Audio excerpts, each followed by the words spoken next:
Fala pessoal, meu nome é Letícia, vou apresentar o artigo junto com a Edna aqui hoje. Foi um artigo muito legal, corroborou com várias coisas que eu vivo aqui no meu dia a dia no Ledog.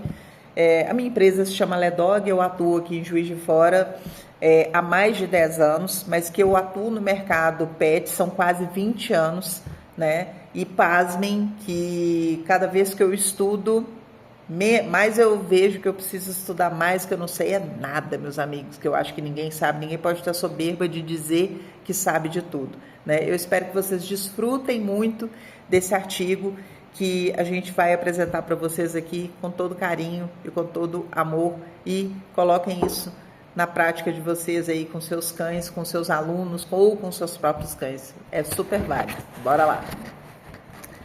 Fala pessoal, primeiramente bom dia a todo mundo. É uma pena eu não poder estar apresentando ao vivo o artigo que eu e a Edna escolhemos. Na realidade, esse artigo, ele foi a Natália Vidabu que postou um tempão atrás no grupo que a gente tem de psicologia canina aqui em Juiz de Fora, e é um artigo muito legal e ele corrobora inclusive com o último artigo apresentado no último REC, né? Se fosse combinado não teria dado tão certo, pessoal, porque tem tudo a ver, né? Impressionante como que teve tudo a ver o artigo do último REC com esse que eu e a Edna vamos estar apresentando hoje para vocês. Bom, pessoal, vocês já pararam para pensar em como que os nossos cães conseguem interpretar as nossas emoções?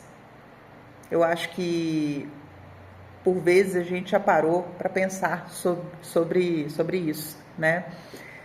Esse estudo que eu e a Edna vamos estar apresentando para vocês hoje, ele investigou justamente isso, né?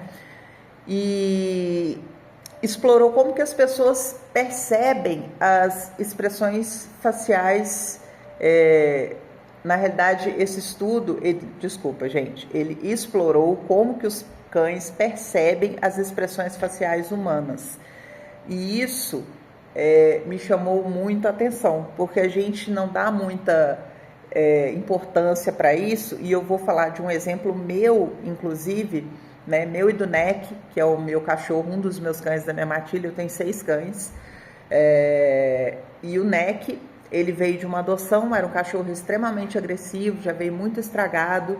Mesmo no processo de reabilitação dele, né, aí que você vê que a gente cometeu alguns pequenos erros também, e eu percebi isso, porque agora que eu tô treinando ele para o FCI, eu tô tendo dificuldade, justamente uma coisa que eu precisava que ele fizesse, né? Depois eu falo sobre isso com vocês. Então, esse estudo, ele usa rosto humano, né, com emoções básicas, né? Tirou-se foto de várias pessoas ali com emoções básicas como raiva, medo, felicidade, que mais, gente? Acho que é isso, raiva, medo, felicidade, enfim. E eles começaram a ver como é que os cães iriam reagir a essas expressões faciais, né? E dentro desse estudo, eu achei muito legal, gente, vou falar pela minha experiência também aqui agora, porque quando eu comecei a treinar o NEC para o BH, eu achei que eu sabia treinar cachorro. Olha que loucura, gente. Quase 20 anos de profissão aí, se eu for juntar tudo, né? São quase 20 anos, mas que eu atuo mesmo, são mais de 10. E eu simplesmente me vi desnuda ali, né? Eu achei que eu sabia treinar cachorro. Olha que legal. Então, foi uma das coisas que eu comecei a observar quando o Eugênio começou a me treinar. é que eu não sabia, eu não estava me comunicando direito com o NEC. Eu falei, gente, mas como assim eu não estou me comunicando direito? Porque eu sei que o corpo fala, só que a gente sabe não atua. E não faz quando a gente está treinando. Isso é muito louco. E aí, no auge, né, no decorrer do treinamento e tal, eu comecei a falar assim, meu Deus. E ele acertava tudo, gente. Ele olhava para mim. Eu sei que ele sabia, e aí ele errava. Eu falei assim, o que está acontecendo, né? E o Eugênio falou, você está passando outra coisa para ele, você está confundindo a cabeça dele. Eu falei, mas o que eu estou passando? E aí, gente, quando eu reli esse artigo, eu lembrei exatamente por que eu estava fazendo o NEC errar. Olha que loucura isso. Toda vez que eu pedia para ele ficar na posição do junto, que é o fuso, eu treinei ele todo em alemão. Eu achei mais fácil treinar em alemão, parece que é difícil, mas não, porque a entonação das palavras acaba ficando muito diferente no português, é tudo muito parecido, entendeu? Enfim, eu resolvi treinar até para, cara, falar para o meu cliente, independente da língua que você treina no seu cachorro, é o seu corpo que fala com ele, é muito louco isso.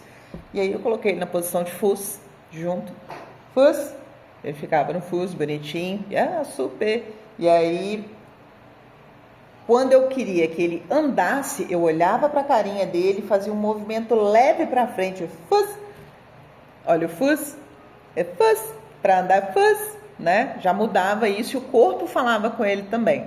Só que um dia, o NEC começou a errar pra caramba, eu falei, caralho, o que eu tô fazendo com esse cachorro que ele tá errando desse jeito? Gente, olha isso. Fus, ele deitava. Fus, ele deitava. Eu falei, não é possível, né? Que você sabe fazer isso. E ele olhava pra mim, tadinho, tipo, porra, o que você quer? Gente, olha a sagacidade do Eugênio, tá? Todo o meu respeito a esse homem. São mais de, sei lá, 30 anos de adestramento, de treinamento de cão de esporte. Ele olhou pra mim e falou assim, olha o que você tá fazendo.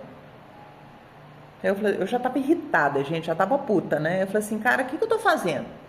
Aí ele foi e falou assim, Letícia, quando você pede o deito pra ele, você dá uma jogadinha de ombro pra frente, ele deita. Você tá pedindo fuso e tá fazendo isso. Oi, gente. E eu tava fazendo exatamente isso aqui, ó. Fuz.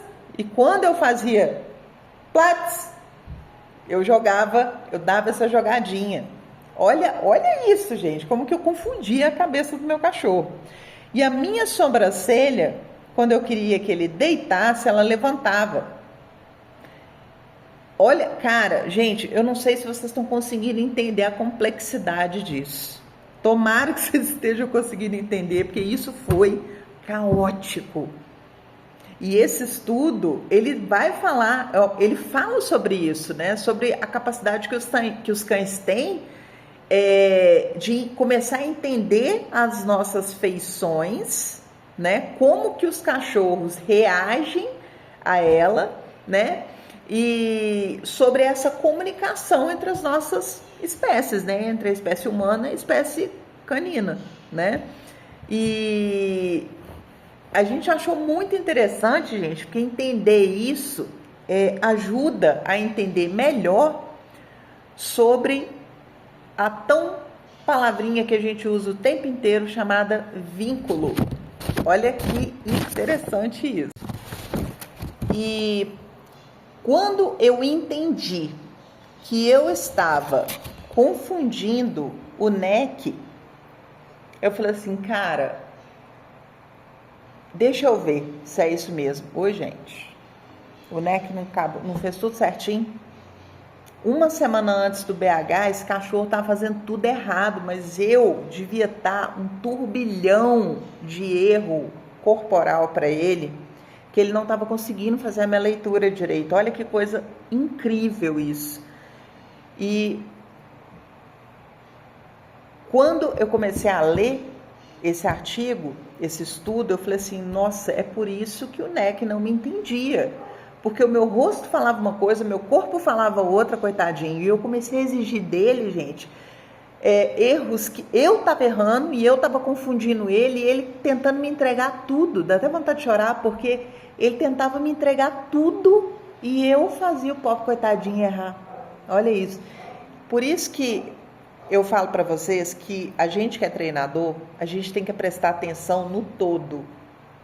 Sabe? A gente precisa entender o que o nosso cachorro está pensando, o que o corpinho dele está falando, o que o nosso corpo está falando para ele, o que as nossas feições estão falando para ele. Parece bobeira, gente, mas o rosto da gente, o corpo da gente fala muito na hora do treinamento e a gente precisa prestar atenção nisso. Eu só comecei a entender de fato isso depois que eu treinei o NEC para tirar a titulação do BH e agora do FCI, que está mais difícil ainda, porque a minha dificuldade agora é justamente uma coisa que eu treinei muito ele, porque ele era um cão agressivo, ele tomava posse, ele pegava as coisas e não queria largar, e na época eu não tenho o conhecimento que eu tenho hoje. A Natália, inclusive, na época, ela participou disso também, ela punha a mão dentro da gaiolinha dele com a luva e tal, e ele começou a criar posse das coisas que ele pegava. Hoje eu preciso dessa posse dele para agarrar o halter, e esse tem sido o meu grande desafio, né? Porque o meu rosto passa, meu corpo, o meu rosto, o meu cheiro passam coisas para ele